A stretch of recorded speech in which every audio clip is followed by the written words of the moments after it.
In this video, I'm going to show you how to create and modify charts. Now, charts are drawings that show mathematical information with lines, shapes, and colors. Charts are also known as graphs, and they're used to compare amounts of things to other numbers. And they're useful because they can be easier to understand than looking at numbers and words alone. Now I've opened up the Disney data presentation. And if you look at the data on slide 3, I've got Epcot attraction wait time for February 2023. These are the average wait times. And I'm going to use this data to create a column chart. So the first thing I want to do is insert a new slide so I have space. So I'm going to click on the new slide drop arrow, and I'm going to go with a blank. Now I'm going to click on Insert. And in the Illustrations group, I have Chart. So I'm going to click on Add a Chart. Now that opens up my Insert Chart window. So on the left, I've got all the different types of charts that I could work with. And as I select different types, the subtypes appear on the right. So I'm going to go with a column, and I'm going to go with the 3D clustered column. And when I choose it, I get a little preview of what it's going to look like, and I click OK. Now, when I click OK, a couple of things happen, and this confuses people. I get a new chart in my slide, and I also have this little data sheet that's used to enter the chart data. Now, the chart and the data that I'm looking at don't mean anything to me. This is default data. So I think of it as a placeholder. So I need to delete this data and then enter my own. So I'm going to select everything in the little spreadsheet and hit delete. And I'm going to enter my own data. So in column A, I'm going to enter Frozen Ever After. I'll just call it Frozen. I'll do Mexico, Guardians of the Galaxy,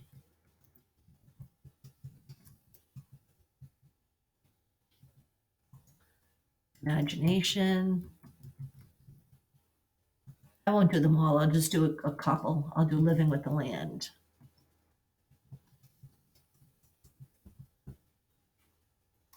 And then I'm just going to enter my numbers. So Frozen was 80 minutes. Yikes. Mexico is 15. Galaxy 82. Eek.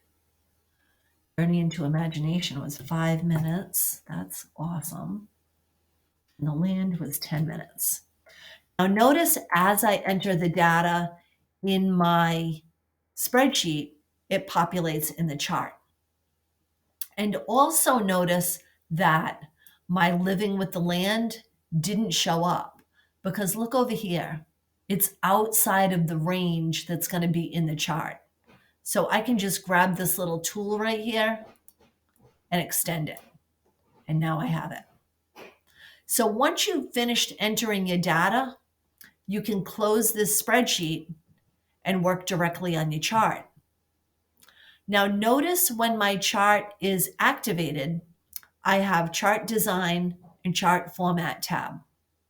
So let's look at some of the tools on these tabs.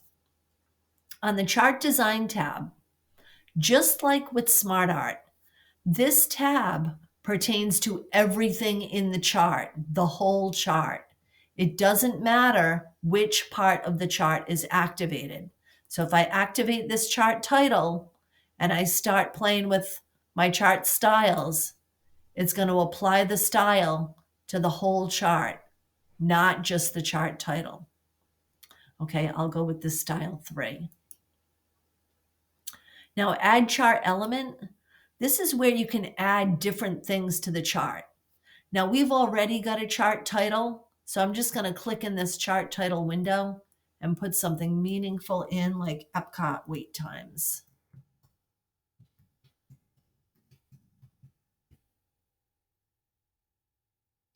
Okay, another thing I might want to add is data labels. I've got none. Data call out looks kind of messy, gives me too much information. I can modify that by going to more data label options and working over here in this task pane that opens up. I don't want my category name because I can already see it at the bottom, so it's overkill. So I'm just going to uncheck that and only have the value. And then I'm just going to close this task pane because it's just taken up too much of my screen. Okay, so if I want to do a quick layout, I've got different layouts I can apply, and they all have different elements attached to them. I can adjust my colors, okay, however I'd like. Apply a style, we already did that. If I want to edit my data, let's say I want to open up that spreadsheet again and add more data or change data, I click that button and do edit data. That gives me my little spreadsheet, and I can add a few more things. So let's say after living with the land, I'll do mission space.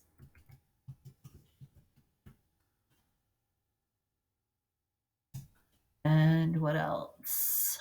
Oh, the Ratatouille adventure.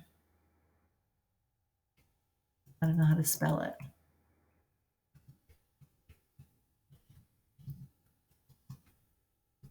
I'll abbreviate. And we'll put the times in. So mission space is 15 minutes. That's not bad. And Ratatouille is 70. That is bad. All right, and remember, as I'm entering the data, it should be populating in my chart, and I'm noticing that it didn't. So I need to expand my selection area, and there it is. Okay, now let's say I wanted to change something. Let's say Guardians of the Galaxy wasn't 82 minutes, it was 65.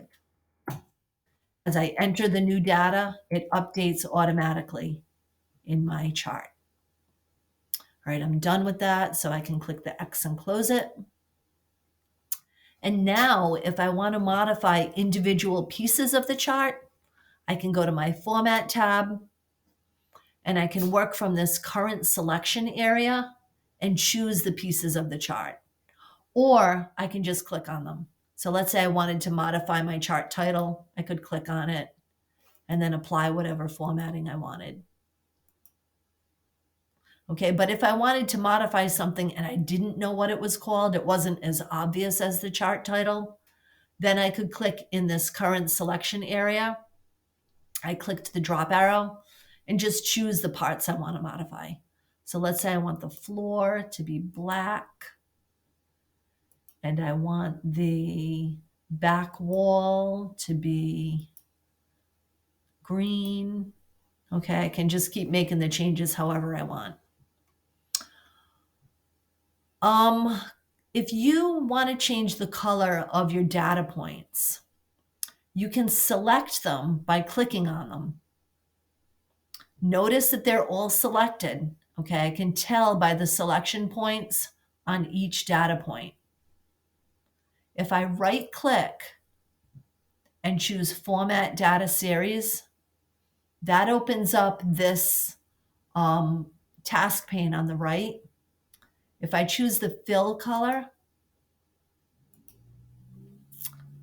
I have a color option. Okay, and I can change my colors to whatever I want. And if I wanted to do a different color for each piece, then I'd have to select an individual piece and then change the color. And you could do that piece by piece. And I want to point out too, notice this legend doesn't make any sense for my chart. So in that case, you wouldn't want it. That's a chart element that we could remove. So to do that, I would go back to chart design, click add chart element, and go to legend and choose none. Okay, because I don't need a legend. This is pretty self-explanatory. I've got my title telling me that these are the wait times. I've got the name of the event, and I've got the times attached to each data point. Okay, so that is working with charts.